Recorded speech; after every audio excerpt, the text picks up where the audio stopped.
Okay, I'm going to show how I sometimes prep a book that I use the chipboard to make the cover with, but I want to color the edge before I add anything else to it. So I don't always necessarily want it to be just the chipboard color. This is one where I used white. This book started just like this, only with the overlapped spine for this width. And so I used the same mixture of paint and just painted all of the edges. So then when I layered on my watercolor paper, it just kind of blended in and everything went together. And I didn't have just that chipboard edge showing. This book, similar thing, only I used black paint and painted all the edges on the book with black acrylic paint. So this is just how I do it, and I just started with, this is some white and a color called linen just to knock the white color down.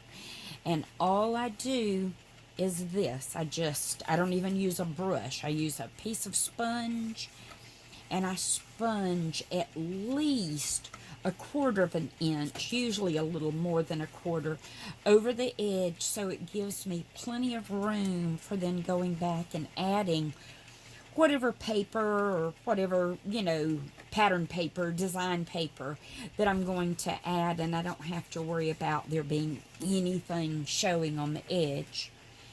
And so for the inside section of the spine, I do the same thing.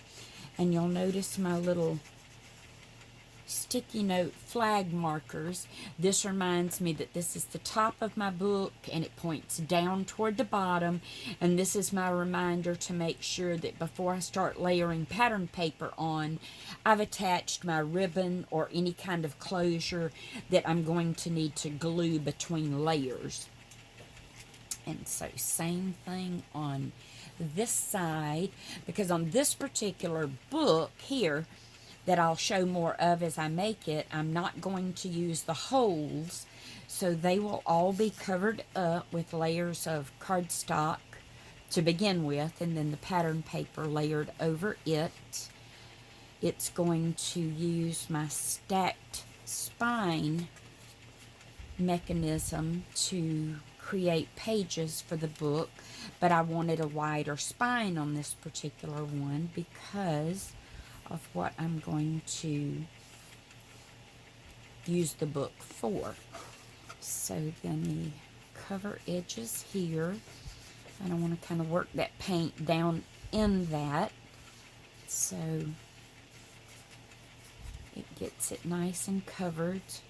And then I'll just set this to the side and let it dry.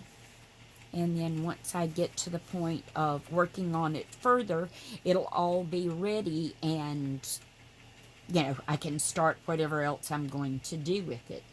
And I'm going to do the same thing to this, except I'm going to use black acrylic paint, and then I'll set it to the side and let it dry, and it'll be ready once I start the project that I'll do with this particular one.